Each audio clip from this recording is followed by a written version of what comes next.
Hey guys, it's Daniel here for Fitness FAQs, and in today's video we're going to be talking about Grease the Groove, which is an unconventional way of training whereby you get a neurological adaptation as a result of training with decreased intensity but increased frequency. And this is going to be a very useful technique for people that are looking for a different way of training or really want to get better at one or two select skills. So what is Grease the Groove? I'm going to explain this in relation to bodyweight exercises. So you perform 4 to 6 sets, 4 to 6 times per week at 50 to 80% of your maximum hold duration or maximum number of repetitions that you can perform. So using the front lever as an example, let's just say theoretically on a given progression you can hold it for 10 seconds. If you are to perform Grease the Groove at 50 to 80%, you're either going to do, say at 50%, a 5-second hold per set. If it was 80%, it would be 8-second hold per set. And let's say that your maximum number of pull-ups is 10 repetitions. At 50% it would be 5, at 80% it would be 8 repetitions. With the 4 to 6 sets, you want to make sure you rest at least 30 to 60 minutes between each set. Ideally, you want them to be dispersed throughout the day so that you've got adequate rest between sets, so you can perform each set with optimal form, give your best effort each set. The reason why Grease the Groove works so effectively is because we're focusing on 1 to 2 select movements in addition to your normal workout structure.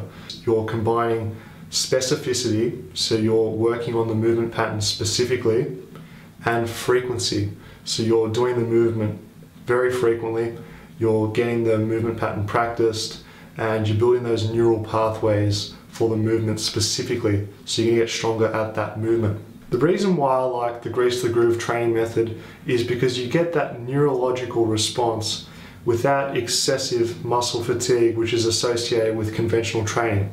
Now, this is the reason why I think most people fail to progress on certain movements such as static holds like front levers and planches, is they fail to get the frequency necessary for success in.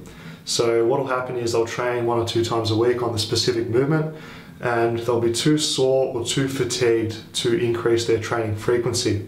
Now, we all know that that is one of the key variables responsible for success. In my opinion, you should use Grease the Groove for 1 to 2 exercises maximum. I'd prefer you to do it with 1 exercise, as that way you can really focus on improving that one skill. I prefer you guys to do it on the lower end of that intensity, so more towards the 50 to 60% range. In terms of how to progress Grease the Groove, so just say you started at 50%, how do you progress it from week to week? You've got a few different options here. You can stick to, say, 1%, or you can each week progressively increase the percentage. So using an example to help you guys out, let's use a 10-second front lever as an example.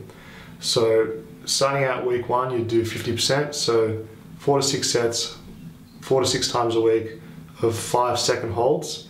Then the following week you could do 55%, so 5.5 seconds. The week after that you could do 6 seconds, etc, etc, etc.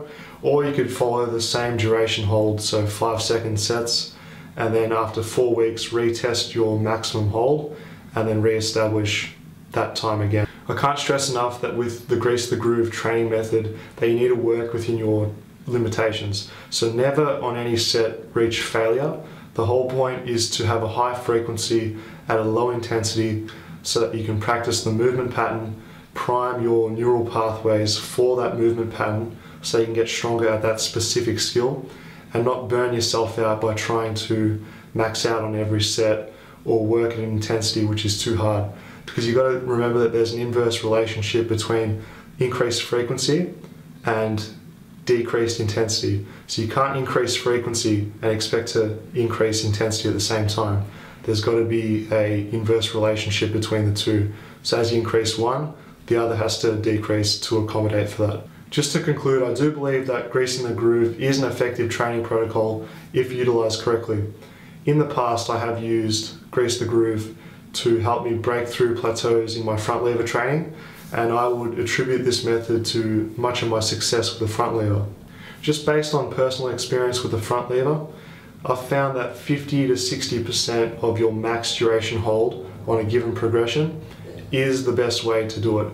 I find that if you increase the intensity to around 80%, then you can't get as many quality sets in as you could if you did the 50 to 60% of your max duration hold. Now, grease the groove is not going to be an optimal method if your sole intention is to improve muscle mass. Sure, you're going to get a hypertrophy response to an extent, but it's not going to be as optimal as conventional ways of training if that is your intention. So you've got to know what your goal is, what your intention is, and then from there you can decide what training method is best for you. Thanks everyone for watching. If you did enjoy the video, make sure you like it. If you've got any comments or questions, just leave them in the comment section below, and I'll see you guys in the next video.